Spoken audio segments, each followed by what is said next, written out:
जय श्री राम।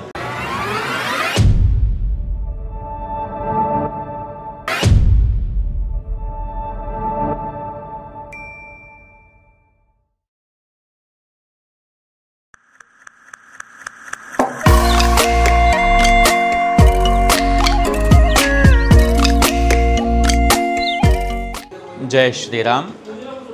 ముందుగా సనాతన హిందూ బంధువులందరికీ శ్రీరామనవమి శుభాకాంక్షలు తెలుపుతూ మన శాస్త్రీపురంలో కొలువైన ఆ యొక్క అయోధ్యనాథ్ శ్రీరామచంద్రుడి యొక్క అనుగ్రహము అందరికీ ఉండాలని మనస్ఫూర్తిగా కోరుకుంటూ ఉన్నాము. మరి ఈరోజు మనం వేంచేసి చూస్తూ ఉన్నటువంటి స్వామివారు భాగ్యనగరంలో శంషాబాద్ సమీపంలో ఆరంగర్కి అతి సమీపంలో ఉన్నటువంటి శాస్త్రీపురంలో కొలువైన అయోధ్యనాథ్ రామ మందిరంలో మనము ప్రస్తుతం స్వామి దర్శనం చేసుకుంటూ ఉన్నాము. ఒకసారి మనం ఆ యొక్క స్వామివారిని గమనిస్తే గనక ఇటువంటి సుందరమైనటువంటి విగ్రహము మన తెలంగాణ రాష్ట్రంలో మరెక్కడా కూడా కనిపించదు.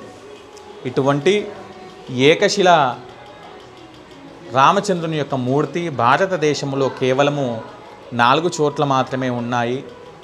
అందులోనూ మన తెలంగాణ రాష్ట్రంలో కొలువై ఉండటము మన యొక్క పూర్వజన్మ సుకృతంగా మనము భావించుకోవచ్చు. ఒకసారి చూడండి, ఏకశిల మీద సీతారామస్వాముల వారు ఇద్దరూ ఒకవైపు ఉంటే, శ్రీ మహావిష్ణువు శయనిస్తూ ఉంటే, లక్ష్మీదేవి శ్రీవారి యొక్క పాదాలను పడుతూ ఉంటే, ఆ యొక్క పైన ఉన్నటువంటి భరత శత్రుఘ్న లక్ష్మణులను ఒకసారి మనం దర్శించుకోవచ్చు.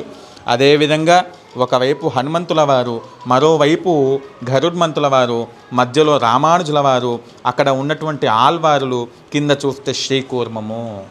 అంటే ఈ యొక్క దేవాలయము ఎంతటి విశేషమైనది అంటే కేవలం ఆలయానికి వచ్చినంత మాత్రము చేతనే శ్రీరామచంద్రుడి యొక్క సకుటుంబ సపరివార దర్శనము ఏకకాలంలో మనము చేసుకోవటం జరుగుతూ ఉంది. మరి ఇంతటి మహత్తరమైనటువంటి మన దేవాలయము ఇప్పటికీ బాహ్య ప్రపంచానికి కనిపించకుండా ఉండటానికి కారణం ఏమిటి అంటే ఈ యొక్క ప్రాంతమంతా కూడా ముస్లిం కుటుంబాలతో నిండి ఉన్నది.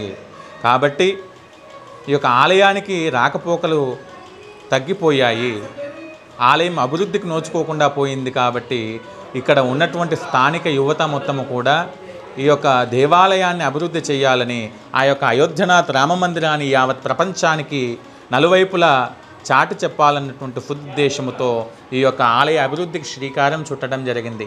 మరి నేడు శ్రీరామనవమి సందర్భంగా ఈ యొక్క అయోధ్యనాథ్ రామ మందిరం లోపల విశేషంగా సీతారాముల కళ్యాణాన్ని నిర్వహించడం జరుగుతూ ఉంది. మరి పరిసర ప్రాంతాల్లో ఉన్నటువంటి భక్తజనులందరూ కూడా, సనాతన హిందూ బంధువులందరూ కూడా సీతారాముల యొక్క కళ్యాణంలో పాల్గొనాల్సిందిగా మనవి చేస్తూ, ఇక నుంచి ఈ యొక్క మూతబడినటువంటి ఆలయము నేటి నుంచి కూడా ప్రతిదినము కూడా తెరిచి ఉంచే విధంగా ఏర్పాట్లు చేస్తూ ఉన్నాము. చుట్టుముట్టు ఉన్నటువంటి ముఖ్యంగా భాగ్యనగరంలో ఉన్నటువంటి సనాతన హిందూ బంధువులు అందరూ కూడా వీలైనంత వరకు వారానికి ఒకసారైనా లేదా నెలలో ఒకసారైనా కూడా ఆలయాన్ని సందర్శించే విధంగా ఉండాలి.